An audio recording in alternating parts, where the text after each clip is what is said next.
ಇಲ್ಲಿ 27 power of A minus 1 equal to 3, 4 power of A plus B equal to 64 ಅಂತ ಕೊಟ್ಟವ್ರೆ. B ಅಂದರೆ ಎಷ್ಟು ಅಂತ ಕಂಡುಹಿಡಿಬೇಕು. ಯಾವ ಥರ ಕಂಡುಹಿಡಿಯೋದು? 27 ಏನಂತ ಬರಿಬೋದು ಇಲ್ಲಿ 3 9 27, 9ನ 3 3 9 ಅಂತ ಬರೆದ್ಬಿಟ್ಟು 27ನ 3 ಕ್ಯೂಬ್ ಅಂತ ಬರಿಬೇಕು.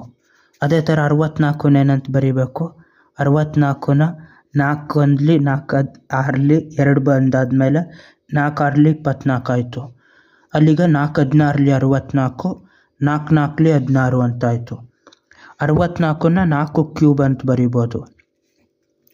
2ರಿಂದ ತಗೊಳ್ಳಿಲ್ಲ ಅಂದರೆ ಇಲ್ಲಿ ಬೇಸ್ 4 ಇತ್ತು. ಇದನ್ನು ಅದೇ ಥರ 4 ಬೇಸಲ್ಲಿ ಬರೆದ್ರೆ ಬೇಸ್ನ ಕಾಮನ್ ತೆಗಿಬೋದು. ಇಲ್ಲೂ ಅಷ್ಟೇ, ಇಲ್ಲಿ ಬೇಸ್ 3 ಆಯಿತಾ, ಇದನ್ನು 3 ಬೇಸಲ್ಲಿ ತಗೊಂಡ್ರೆ ಕಾಮನ್ ಆಗಿ ತೆಗಿಬೋದು ಅಂತ. 3 cube whole power of A minus 1 equal to 3. ಇಲ್ಲಿ 3 ಟೈಮ್ಸ್ ಆಫ್ ಎ ಅಂದರೆ 3a minus 3 times of minus 1 minus 3 equal to 3 power of 1. ಏನೂ ಇಲ್ಲ ಅಂದರೆ ಪವರ್ 1. ಇಲ್ಲೂ ಬೇಸ್ 3 ಇಲ್ಲೂ ಬೇಸ್ 3 ಇರೋದ್ರಿಂದ ಪವರ್ನ ಕಾಮನ್ ತೆಗಿಬೋದು. 3a minus 3 equal to 1, minus 3 ಆ ಕಡೆ ಹೋದರೆ 1 ಪ್ಲಸ್ 3 4 ಆಯ್ತದೆ.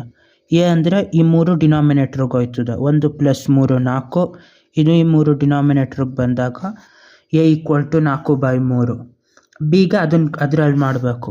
4 power of A plus B equal to 64 ಅಂತ ಆಯಿತು. 64ನೇನು 4 ಕ್ಯೂಬ್ ಅಂತ ಬರಿಬೋದು.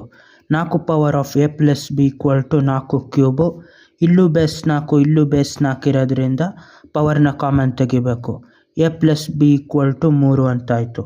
ಎ ಅಂದರೆ 4/3, 4/3 ಪ್ಲಸ್ ಬಿ ಈಕ್ವಲ್ ಟು 3, 4/3 ಆ ಕಡೆ ಹೋದರೆ ಬಿ ಈಕ್ವಲ್ ಟು 3 ಮೈನಸ್ 4/3 ಅಂತ. 3 ಕಾಮನ್ ಡಿನಾಮಿನೇಟರ್ ಆದರೆ 3 3 9 ಮೈನಸ್ 4 ಇದೆಷ್ಟು 5/3. 5/3 ಅನ್ನೋದು ಬಿ. ಬಾಯ್.